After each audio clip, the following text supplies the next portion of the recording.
L'info du Grand Lille en continu. Adrien Lanois.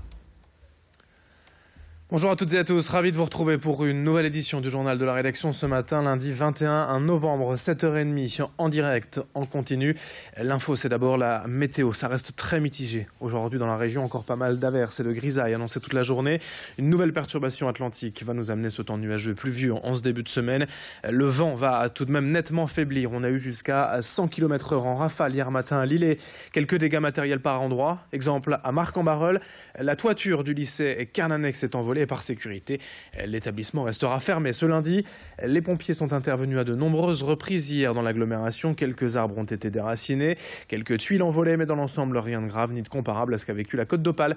Des rafales jusqu'à 163 km/h enregistrées hier matin au Cap Grinet. Près de 50 000 foyers privés d'électricité dans la région. Aujourd'hui, les rafales atteindront 50 km/h au maximum. Les températures, elles resteront douces avec 14 degrés de prévu cet après-midi à Lille. La météo complète, évidemment, après ce journal. L'info trafic est également en direct, en temps réel. Ce matin, de plus en plus de monde déjà sur les routes. 7h31 et déjà des ralentissements de signalés sur la 25, la RN 41 et la 1, la 23. Tout cela bien sûr vers Lille. La densité de trafic habituelle en ce lundi matin. Et attention sur les routes avec encore un peu de vent et de pluie. Par endroits. On enchaîne avec la politique, le premier tour de la primaire de la droite et du centre. Hier, dans la région comme en France, François Fillon arrive largement en tête, suivi d'Alain Juppé et de Nicolas Sarkozy. Les chiffres sont d'ailleurs sensiblement les mêmes dans le nord et le reste du pays. L'ancien Premier ministre François Fillon arrive donc premier avec 46,5% des voix, devant Alain Juppé avec 24,8% et Nicolas Sarkozy 22,7%.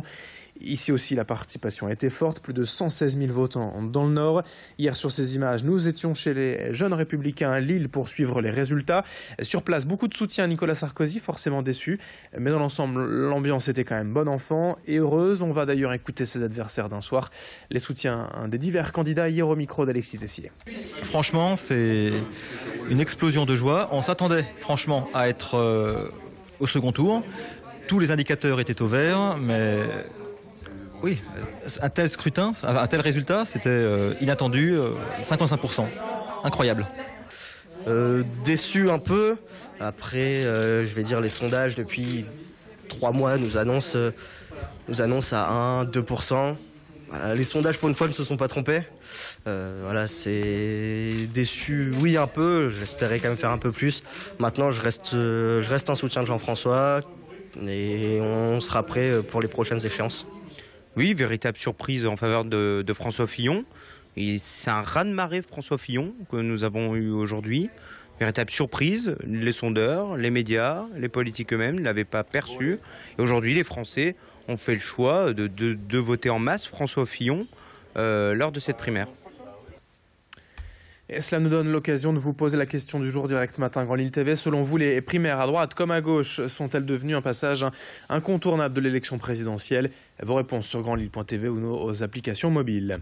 Autre info en images en ce lundi, après une série dramatique d'accidents impliquant des poids lourds ces derniers jours dans la région, les autorités veulent développer leur présence sur le terrain en multipliant les contrôles aléatoires, comme ici sur ces images sur la 1, sur l'aire d'autoroute de Falampin. Une douzaine de policiers ont mobilisés à chaque intervention pour analyser, vérifier les temps de parcours, les poids du véhicule, la marchandise, le parcours du camion. Le début de l'hiver marque une augmentation très nette de l'insécurité sur les routes avec la pluie, le vent, la nuit, d'où l'importance de ces contrôles pour sensibiliser les conducteurs. Explication avec ce capitaine de la police au micro de Clotilde Leguévac. On entre dans l'hiver déjà, ça c'est un premier élément, donc il y a beaucoup d'éléments, vous n'êtes pas sans savoir qu'il y a beaucoup de gens sur la route en ce moment. Hier encore il y avait des bouchons, beaucoup de bouchons, donc en ce moment on fait des contrôles, il y a beaucoup de poids lourds, on fait des contrôles, il y a également eu quelques accidents, donc il est normal et logique qu'on puisse faire des contrôles, rassurer l'usager et lui permettre de cheminer tranquillement sur nos autoroutes. Et toujours à ce propos, sachez que le conducteur du poids lourd ayant renversé et tué mardi dernier un dépanneur en intervention sur la 1 a été placé en détention provisoire. Il est notamment poursuivi pour homicide involontaire aggravé par une conduite sous l'emprise d'alcool et un délit de fuite. Autre info en bref, samedi à Lille, près de 600 personnes ont manifesté pour demander la fermeture du bar La Citadelle, ouvert en septembre par Génération Identitaire. Sur Internet, près de 70 000 personnes ont signé la pétition réclamant la fermeture du bar. Dans cette édition également, la mobilisation des employés de l'entreprise de peinture 1001 teintes à LM. Ils disent ne pas avoir touché leur salaire d'octobre et craignent pour celui de novembre. L'entreprise est aujourd'hui en dépôt de bilan. Le dossier passe ce jeudi 24 novembre devant la justice pour savoir si la société est mise en liquidation ou sauvegardée. Les salariés craignent surtout de ne plus toucher de salaire durant les prochains mois, le temps des longues procédures administratives. Quelques employés n'ont été payés qu'en acompte. Pour le moment, certains disent être en difficulté personnelle et à découvert depuis plusieurs mois. L'entreprise compte 17 CDI et Alexis Tessier est allé les rencontrer. Alors les problèmes, comme je vous ai dit, les salaires payés quand ils veulent et à qui ils veulent surtout, parce que des fois il y en a qui sont payés, des fois il y en a qui ne sont pas payés. Moi, au mois de septembre, quand elle a soldé, elle m'a téléphoné pour me dire toi et une autre personne, vous allez recevoir votre salaire entièrement. Par contre, ne dites rien aux autres parce que ça va faire des histoires. Un exemple tout simple. Moi, je suis là depuis le mois de juin.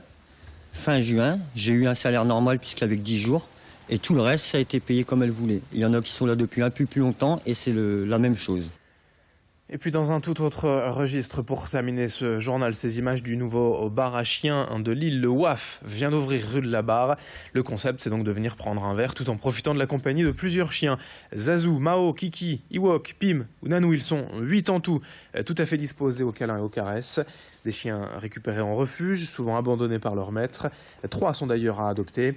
À l'origine du concept, une jeune Lilloise de 24 ans, Ophélie Poyon, titulaire d'un master en entrepreneuriat. C'est évidemment la passion des chiens qui l'a poussée à se lancer.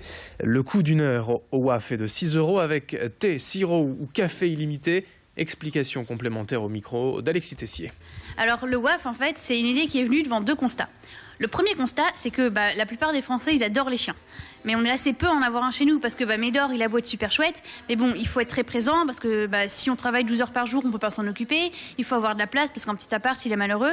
Autant de choses qui font que on est beaucoup de personnes à aimer les chiens, mais on n'en a pas un chez nous et donc on est en manque d'affection canine. Et parallèlement, il y a énormément d'abandon de chiens. Et donc on a des chiens qui sont dans des associations, qui sont dans des refuges et qui, eux, sont en manque d'affection humaine. Et donc l'idée, c'est de pouvoir réunir à la fois ces chiens et ces humains en un endroit, autour d'un café, d'une part de gâteau. Et c'est de là qu'est née l'idée du WAF. Et c'est la fin de ce journal. Dans un instant, à suivre vos prévisions météo en direct, en continu, en temps réel sur Grand Lille TV. Merci de votre fidélité.